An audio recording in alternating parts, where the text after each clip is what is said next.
पिछले एपिसोड में हमने देखा था कि वांग और मूवान के पीछे एक आदमी पड़ गया होता है जो मूवान को मारने की कोशिश कर रहा था। इसलिए वांग अपनी अर्थ स्केप टेक्निक का इस्तेमाल करते हुए मूवान को वहां से बर्निंग सिटी के दूर ले जाने लगता है, ताकि एक बार अगर वो इस बर्निंग सिटी से बाहर निकल गए तो वो आसानी के साथ उन फायर बीस्ट और इस आदमी से भी पीछा छुड़ा सकते हैं। लेकिन आगे बढ़ते हुए वो सभी सी ऑफ डिमोनिक कल्टिवेटर के अंदर आ जाते हैं, जो कि बहुत ही खतरनाक जगह मानी जाती है। लेकिन यहाँ से कहीं और जाने का उनके पास कोई दूसरा रास्ता भी नहीं था, इसलिए वो लोग वहीं से आगे बढ़ना शुरू कर देते हैं। जिसके बाद यहाँ से ये एपिसोड शुरू होता है। तो इस एपिसोड की शुरुआत में मूवान वांग से कह रही होती है, ऐसा कहा जाता है कि इस सी ऑफ डिमोनिक कल्टिवेटर के अंदर बहुत ही भयंकर भयंकर बीस्ट भी रहते हैं जो कभी कभी यहाँ पर दिखाई देते हैं। उनका मुकाबला कोई भी जल्दी नहीं कर सकता। साथ ही इस सी ऑफ डिमोनिक कल्टिवेटर के अंदर बहुत ही कम फीमेल कल्टिवेटर आया करती है, क्योंकि यहाँ के जो भी लोग होते हैं उन्हें जो भी फीमेल कल्टिवेटर दिखाई देती है वो उसे अपने पास रख लेते हैं, ताकि उनकी बलि वगैरह दे सके, ताकि वो उस बलि का इस्तेमाल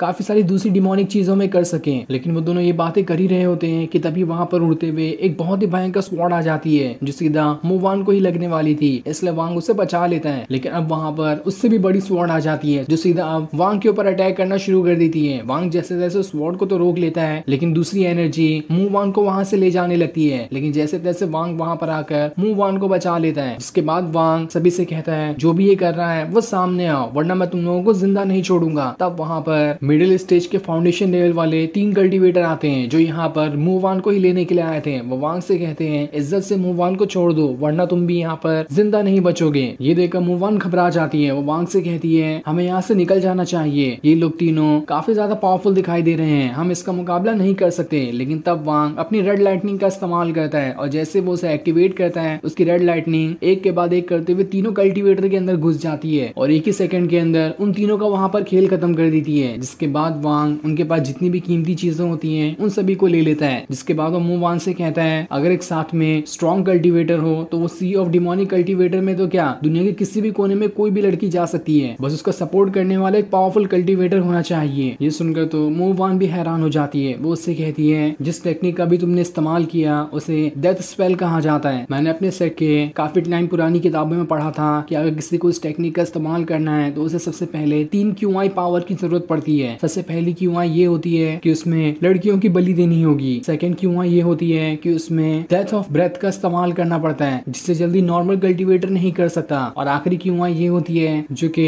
मर्डरस QI है, इसमें काफी सारे लोगों की जान लेनी पड़ती है। और जब ये तीनों QI मिलती है तब जाकर ये डेथ स्पेल बनता है, जो कि बहुत खतरनाक है, इसे जल्दी लोग सीख भी नहीं सकते। ये सुनकर तो वांग भी हैरान रह जाता है कि अरे ये इतनी खतरनाक टेक्निक थी। इसके बाद वो मूवान से कहता है, तुम जिस डेथ स्पेल की बात कर रही हो मुझे नहीं लगता कि ये रेड लाइटनिंग वही टेक्निक है, हो सकता है ये उससे मिलती जुलती हो, क्योंकि ये मुझे नहीं लगता कि उतनी ज्यादा पावरफुल और खतरनाक होगी। जिसके बाद वो दोनों वहां से आगे बढ़ना शुरू कर देते हैं, जहां वांग उससे कहता है, एक बार तुम मेरे लिए त्याल निदान बना दो, उसके बाद मैं तुम्हें यहाँ से जाने दे दूंगा, लेकिन अगर तुमने बीच में कुछ गड़बड़ी करने की कोशिश की तो देख लेना उसका जो भी अंजाम होगा उसकी जिम्मेदार सिर्फ तुम ही होगी। जिसके बाद वांग वहां से आगे बढ़ते हुए कोई अच्छी जगह की तलाश करना शुरू कर देता है, ताकि वो वहां पर जाकर एक प्रोटेक्टिव फॉर्मेशन बना दे, जिसके अंदर मूवान अपना बैठ कर कल्टिवेशन करते हुए त्याल निदान को रिफाइन कर सकती है। लेकिन जब वांग वहां पर आता है उसे एक पुरानी खंडर बनी हुई गुफा दिखाई देती है जिसका गेट बंद था। इसलिए वांग अपनी फ्लाइंग स्वॉर्ड का इस्तेमाल करते हुए वहां पर कई सारी फ्लाइंग स्वॉर्ड को ले आता है और उन सभी को एक साथ उस गुफा के गेट के ऊपर ही मारना शुरू कर देता है, ताकि वो इससे उस गुफा को तोड़ दे। और जैसे वो इतनी सारी फ्लाइंग स्वॉर्ड को उस गुफा पे मारता है, वो गुफा बिल्कुल चकनाचूर हो जाती है, जिसके अंदर जाने का रास्ता अब पूरी तरह से खुल चुका था। और अब अंदर जाने से पहले वांग चारों तरफ एक फॉर्मेशन बनाना शुरू कर देता है, ताकि इस फॉर्मेशन के जरिए कोई भी ना अंदर आ सके और तब तक आराम से मूवान त्याल निदान को रिफाइन कर सकती है। लेकिन मूवान वांग से कहती है, तुमने जो फॉर्मेशन बनाया है ये मुझे उतना ज्यादा पावरफुल नहीं दिखाई दे रहा, इसे कोई भी आसानी से तोड़ सकता है। लेकिन वांग उससे कहता है, हमें यहाँ पर जिंदगी भर नहीं रहना है, तुम अंदर से त्याल निदान रिफाइन करो, तब तक मैं बाहर देखता हूँ, अगर कोई आया तो मैं उसे ही खत्म कर दूंगा। लेकिन ये सुनकर मूवान को अब भी भरोसा नहीं हो रहा था इस फॉर्मेशन में, इसलिए वो वहां पर अपनी पावर्स को एक्टिवेट करना शुरू कर देती है, ताकि खुद की पावर को बनाते हुए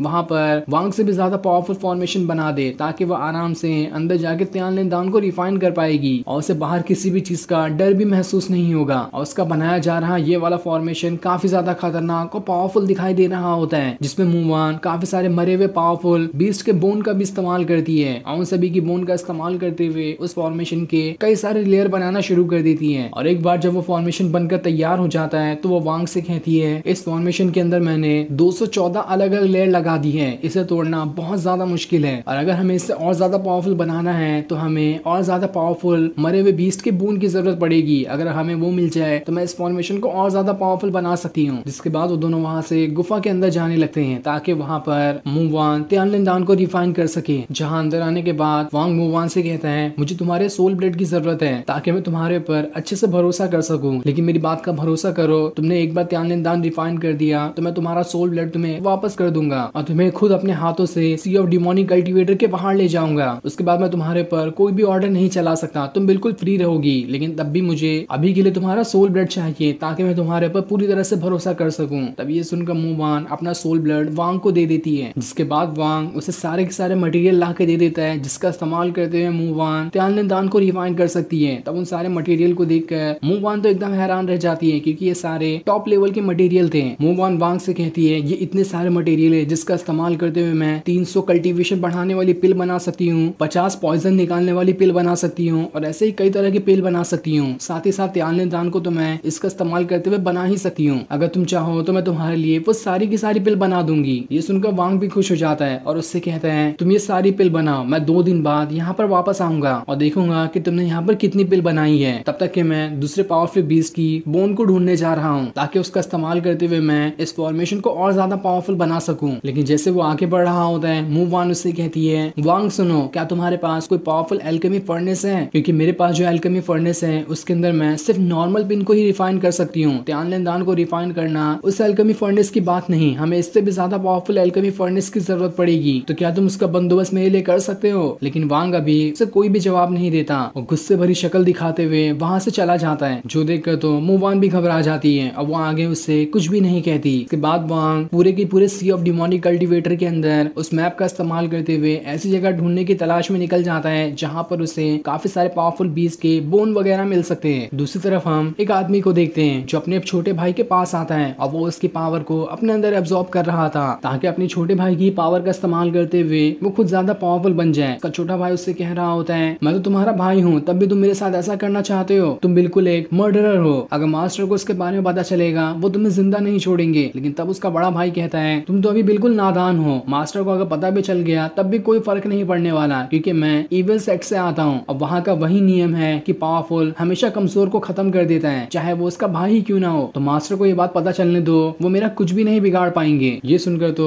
उसका छोटा भाई एकदम ज्यादा घबरा जाता है और वो अपनी जान बचाते हुए वहां से भागने की कोशिश कर रहा होता है, लेकिन उसकी हालत तो पहले से ही खराब थी, इसलिए वो ठीक तरह से वहां से भाग भी नहीं पाता। और इसी चीज का फायदा उठाते हुए उसका बड़ा भाई वहां पर अपने पावर को एक्टिवेट करना शुरू कर देता है और कई सारी पॉइजनस तीर का इस्तेमाल करते हुए उन सभी को सीधा अपने छोटे भाई के ऊपर ही गिरा देता है और जैसे वो तीर उसके ऊपर गिरती है उसका छोटा भाई वहीं पर मारा जाता है। जिसके बाद वो बड़ा भाई अपने छोटे भाई के पास आ जाता है ताकि वो उसकी बची कुची पावर को भी अपने अंदर डाल सके, लेकिन तभी उसे ऐसा लगता है कि उसके पीछे कोई है और जैसे पीछे मुड़ता है ये सीन दिखाते ही ये एपिसोड यहीं पर एंड हो जाता है। Thanks for watching.